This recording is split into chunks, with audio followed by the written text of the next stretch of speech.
You ever have a moment where your whole world flips upside down in a single second?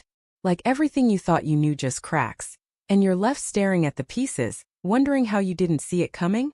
That's what happened to me one ordinary Tuesday morning, when a single text from my wife unraveled everything I thought we had.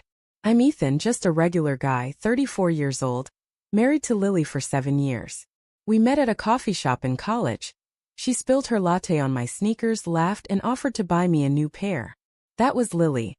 Clumsy, warm, always quick to make you smile. We were that couple everyone envied. Date nights at our favorite Italian place, lazy Sundays watching old movies, dreaming about the house we'd buy one day with a big backyard for the kids we hadn't had yet. Life wasn't perfect, but it felt solid. Safe. Like we were building something real together. Lily worked as a nurse. Long shifts that left her exhausted but proud. I was a graphic designer, mostly remote, which meant I was home when she'd stumble in at midnight, smelling like hospital antiseptic and still managing to kiss me goodnight.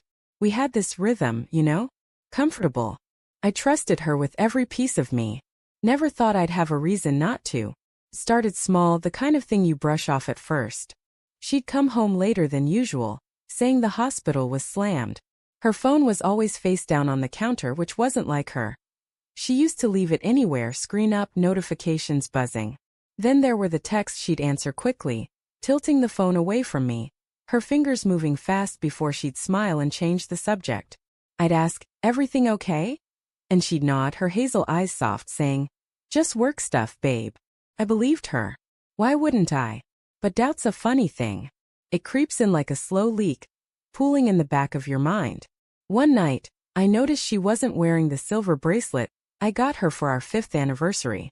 She always wore it even on shift. "Where's your bracelet?"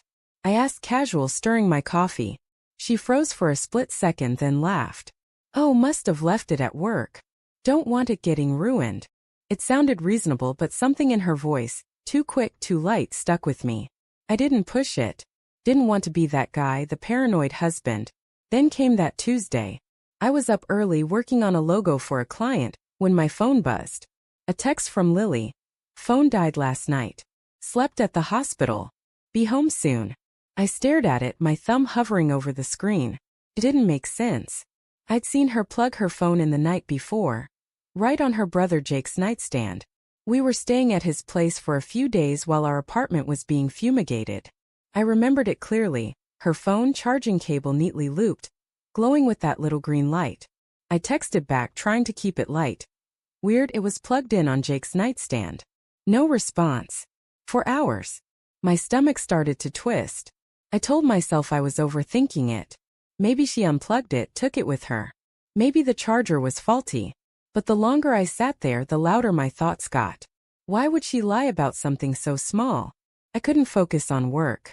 I kept checking my phone, waiting for her to reply, to laugh it off, to call me an idiot for worrying. Nothing. By noon I couldn't sit still.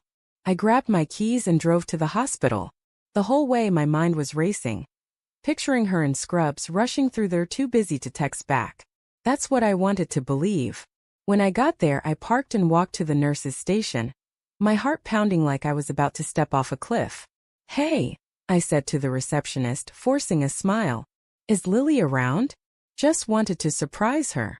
The woman checked her computer, her brow furrowing. "Lily?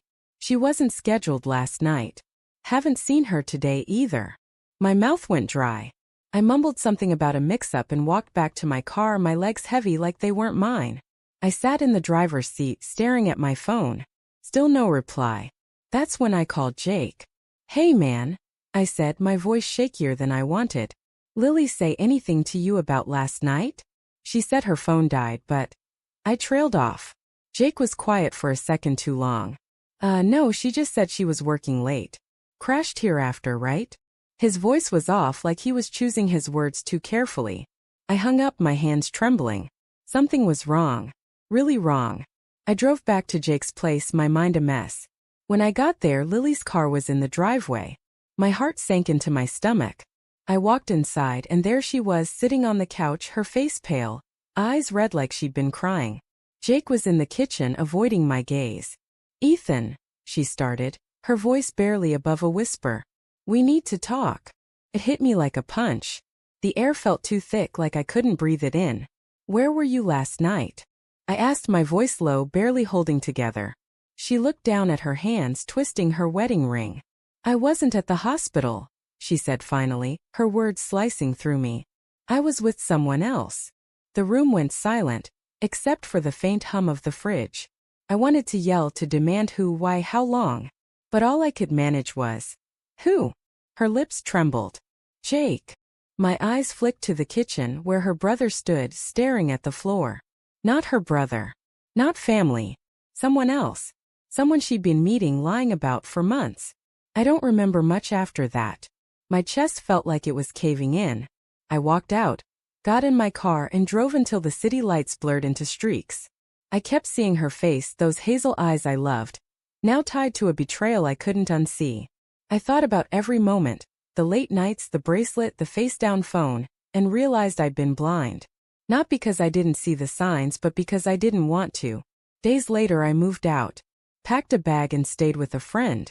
Lily called, texted, left voicemails sobbing, saying she was sorry, that it was a mistake. I didn't answer. I couldn't. The love we had, the life we built. It was real once, but now it felt like a story someone else wrote. I didn't want revenge, didn't want to scream or fight. I just wanted to feel like me again, whoever that was now.